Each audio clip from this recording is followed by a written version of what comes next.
Cuba, todo es mentira. ¿Cómo están, amigos? Bienvenidos a Noticias Importantes, su diario informativo. La Cuba actual no tiene nada que ver con la anterior, en concreto con la que yo misma visité en agosto de 1989, hace 30 años. No lo es porque han pasado ya casi 3 años de la muerte de Fidel Castro y ha pasado más de un año de la dimisión de su hermano Raúl Castro como su sucesor. Ahora quien preside el país ya no es ningún miembro de la vieja guardia guerrillera que se hizo con el poder el 1 de enero de 1959, sino Miguel Díaz-Canel, nacido en 1960. No obstante, quien sigue detentando gran parte del poder político es Raúl Castro, que con 88 años se mantiene todavía como secretario general del todopoderoso Partido Comunista de Cuba, el único partido político legal en ese país. Más allá de este relevo generacional, por otra parte inevitable tras el dominio absoluto ejercido por los últimos 60 años por la cúpula integrada por los hoy escasos y ancianos comandantes de la Sierra Maestra, hay otros cambios sustanciales: la caída y desesperación de la Unión Soviética y su bloque, sin cuya ayuda económica Castro no hubiese podido mantenerse en el poder, y la persistencia de una crisis económica y social ha provocado la irrupción en Cuba de una nueva clase social, los cuentapropistas. Esta clase social emergente, cada día más numerosa y potente, ya son más de 600.000 personas, el 13% del conjunto de la población laboral, y está formada por trabajadores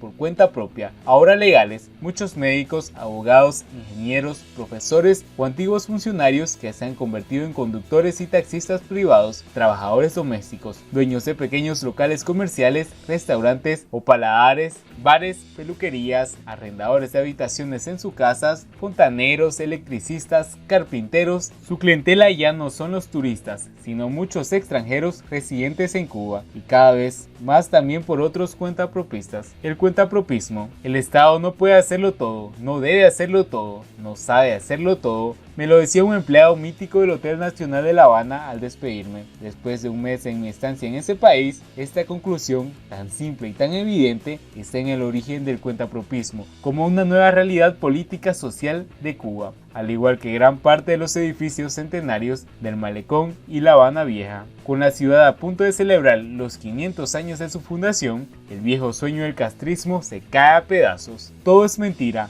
me dijo un cubano que nació en la revolución, ex militante del PCC y ex militar con misiones antiimperialistas en Angola y Etiopía, convertido en cuentapropista para poder sobrevivir, algo que le sería imposible con su pensión de jubilado de cerca de 15 euros al mes. Crítico con la realidad de su país porque la conoce muy bien y la sufre, destaca que ha habido y aún hay en Cuba logros sociales, sobre todo en los servicios de salud y educación, en seguridad ciudadana, incluso en empleo y vivienda. Pero es cierto, en Cuba hoy todo es una mentira. Existe un gran abismo generacional. Cada día son menos los cubanos nacidos antes de la llegada de Fidel Castro al poder, incluso entre estos son ahora la mayoría críticos de la revolución. De forma más o menos matizada, la exigencia de cambios importantes es ampliamente mayoritaria. Cambios políticos, sí, pero sobre todo económicos y sociales, porque más allá incluso de este abismo generacional, en Cuba está latente un grave conflicto de clases. ¿Cómo y hasta cuándo será posible mantener la mentira de una economía basada en la coexistencia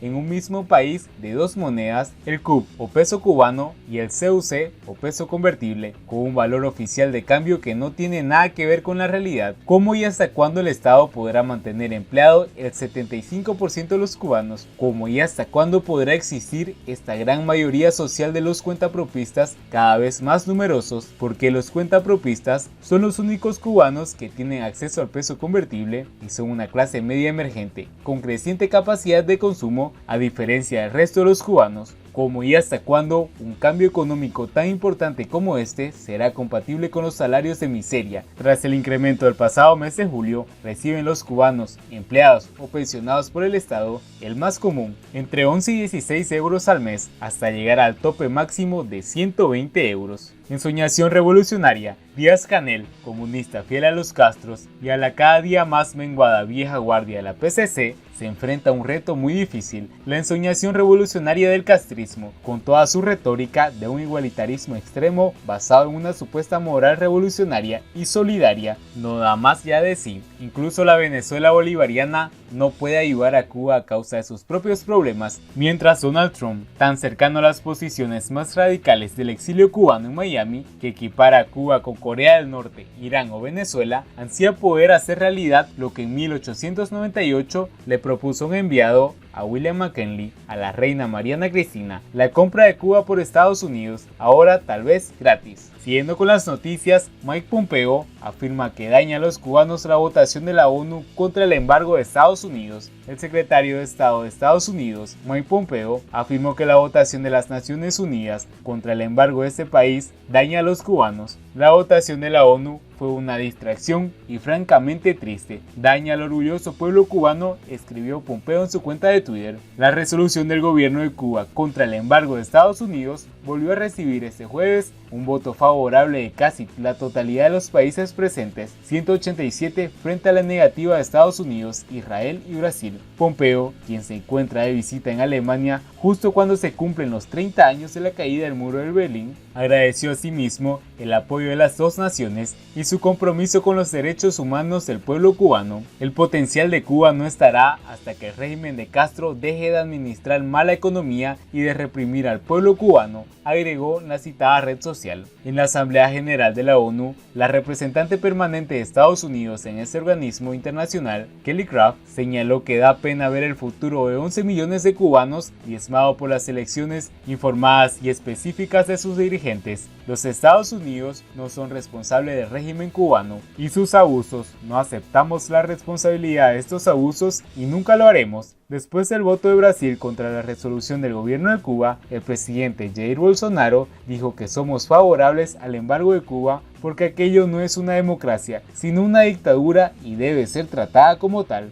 Por su parte, desde La Habana volvieron a celebrar esta nueva votación de la ONU contra el embargo de Estados Unidos, pese a que los funcionarios de la administración de Donald Trump ratificaron que no comercializarán con Cuba porque es nuestro derecho soberano. En víspera de la votación, el canciller cubano Bruno Rodríguez denunció presiones de Estados Unidos a países latinoamericanos para obtener su voto en contra del proyecto de la resolución que Cuba presenta cada año ante las Naciones Unidas para condenar el embargo de Washington a la isla. Pero este año, por primera vez, Brasil ha pronunciado a favor del bloqueo, mientras que Colombia ha optado por abstenerse. Sin embargo, la abrumadora mayoría de los países mostraron el respaldo a Cuba en su petición al fin de las medidas impuestas por Estados Unidos. Poco antes de la votación, la representante permanente de Estados Unidos en la ONU, Kelly Craft, acusó a la comunidad internacional de cuestionar el derecho de su país de elegir con quién comercializar por la denuncia del embargo de Washington que mantiene contra Cuba desde hace casi 6 décadas. Como todas las naciones, decidimos con cuáles países son los que comercializamos. Este es nuestro derecho soberano. Nos preocupa que la comunidad internacional, en nombre de la protección de la soberanía, siga cuestionando este derecho, dijo ante la Asamblea General de las Naciones Unidas. Siguiendo con las noticias, Trivago retira algunos hoteles de Cuba de su buscador tras demanda por la ley Helms-Burton. La cadena hotelera española Meliá se ha visto gravemente afectada por la determinación de uno de los compradores hoteleros líder. Trivago ha decidido eliminar de su motor de búsqueda un importante número de hoteles en Cuba y en especial de la cadena ibérica, según aparece publicado en el más reciente informe trimestral de Meliá. Con las recientes decisiones de Trivago de retirar un grupo numeroso de hoteles de Cuba de sus canales de venta, motivados por la entrada en vigor del título 3 de la ley Helms-Burton, esperan que genere un impacto negativo sobre su gestión hotelera en la isla. Es así como Holguín, Cayo Largo y La Habana son los destinos más afectados por la medida. Si entramos al motor de búsqueda hotelero, veremos que ya no aparece uno de los símbolos de la capital, el Trip Habana Libre, de propiedad estatal. Fue en su momento la gran obra americana de Hilton en la isla, antes y después en lo que parecía ser el nuevo dorado del turismo, señala el sitio de la información, luego de que Donald Trump aplicara un paquete de medidas que incluyó la activación del título 3 de la ley Helms-Burton. Diferentes demandas han sido llevadas a los tribunales por parte de los cubanos a quienes el gobierno de la isla le confiscó las propiedades y con las cuales hoy trafican empresas internacionales, entre ellas Meliá. En junio pasado, la firma de abogados de Miami Rivero Mestre LLP anunció que había presentado una demanda colectiva contra Trivago por hacer negocios con propiedades confiscadas en Cuba tras la revolución de 1959. Sin embargo, las hoteleras españolas sostienen que trabaja dentro del marco de toda legitimidad. Al no ser propietarias de las instalaciones, solamente se encargan de la gestión administrativa de las mismas. Si bien en un principio el gobierno español se mantuvo distante de las demandas recibidas por algunas empresas nacionales, posteriormente trasladó a las compañías y a sus asesores legales un mensaje de tranquilidad basado en el Estatuto de Bloqueo de la Unión Europea, que bloquea las notificaciones enviadas por tribunales norteamericanos basadas en la ley Helms-Burton. Si el contenido es de tu agrado, por favor no olvides suscribirte, dejarnos un buen like y compartir nuestro contenido. Si tienes alguna sugerencia para mejorar el contenido de nuestro canal, por favor escríbenos en la caja de comentario. Si te gustaría saber acerca de un tema específico, por favor escríbenos en los comentarios. Así termina nuestro diario informativo del día de hoy. Nos vemos en el siguiente informe.